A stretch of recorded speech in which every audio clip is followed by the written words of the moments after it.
The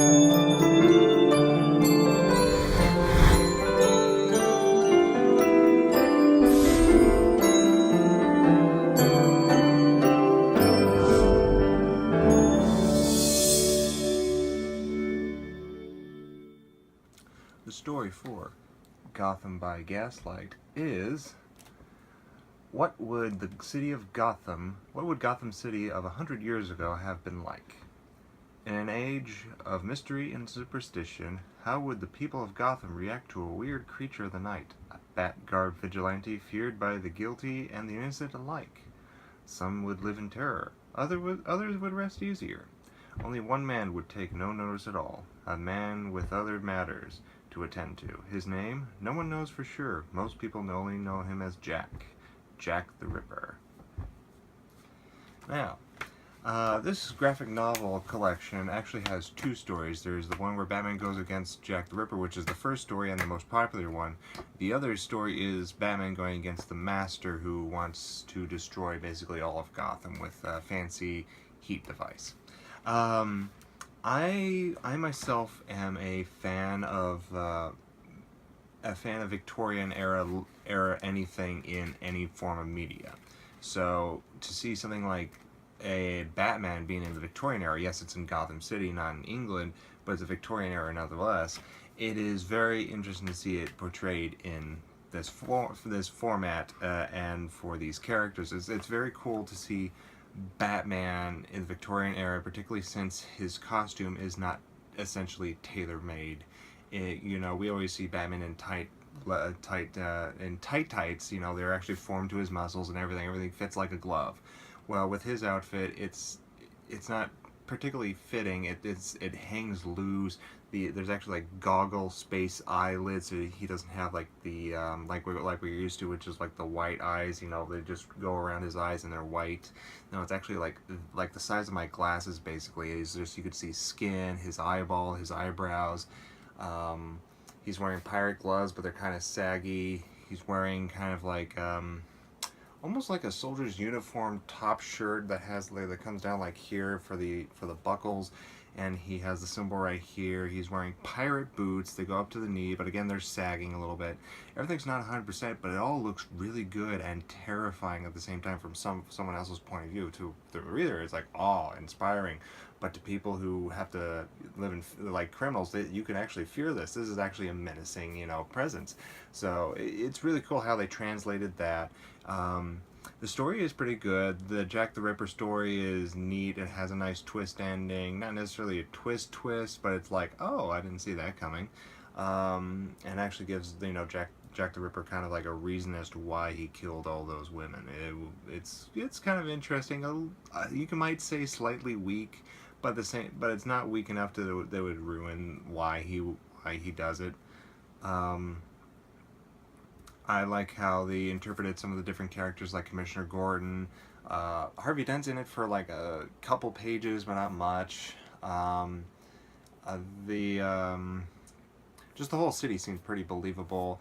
Batman's pretty good. Alfred's in it for a few scenes, and Alfred looks pretty different from any version we see him in the comics. I mean, he's pretty much unrecognizable. They didn't borrow like how he looked at that time in the 90s when this story was written, or was it the 80s? I forget when the first this was first published, but at the time period what Alfred was when this first story was published, they didn't borrow the image of that time and then just transfer it in the Victorian era. They redesigned Alfred, and he's pretty unrecognizable at first, but then you get used to how he looks. But yeah, majority of people have that kind of like mustache handlebar type of thing with the beard.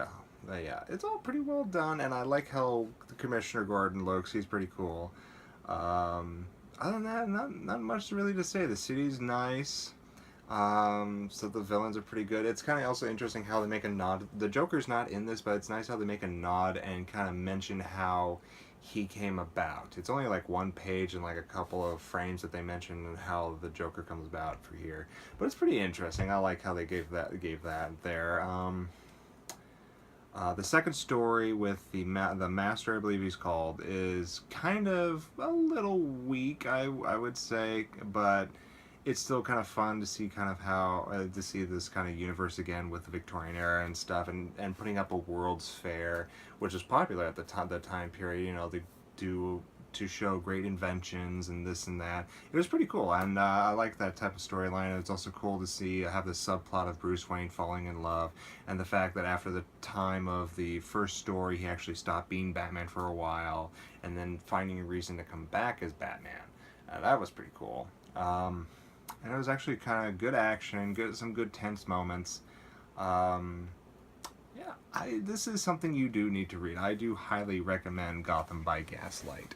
It's not something you would find anywhere. You can order it from any comic book store, but it's not something that's like on everybody's radar. You like have to like know about it. And since the animated movie's coming out pretty soon, everybody will know about this story. Because of how I actually remember this graphic novel being a lot thicker when I was younger. I never read it before. This is my first time reading it, but I remember seeing it on bookshelves being a little thicker, but I guess it was always this thin. So when the animated movie comes out, and I've actually seen images. You can actually see a sneak peek video, not on my page, but you can easily find it on YouTube.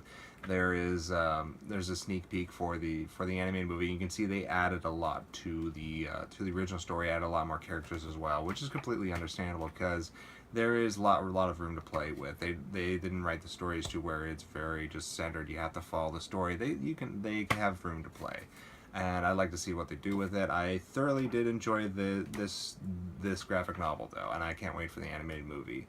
I give this story, I'm gonna have to give it a 5-star out of 5. It's pretty unique. I love the artwork. It's dark, it's gothic.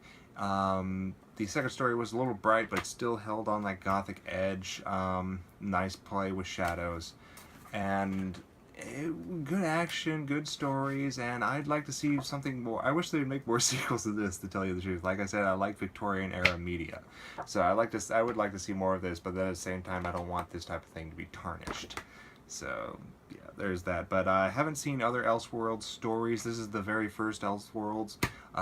To those who are not familiar with that, Elseworlds is where they take Batman or other characters from the DC universe and throw them in a different time period or situation. Like there's actually a pirate Batman. I am very interested in reading that. There's a pirate Batman, and I like to see. And once I get through some of Batman's Elseworld, the more popular ones, maybe I can see what Superman was like in a certain time period. Blah blah blah. So yeah, it'd be interesting to see what those other Elseworld stories would be like. But this is a good place to start, and it's very fun. And like I said, very unique and very original. So yeah, I don't. It's something you just have to see to believe. I can't really go any further into it than that. So, thank you for watching, and have a good day.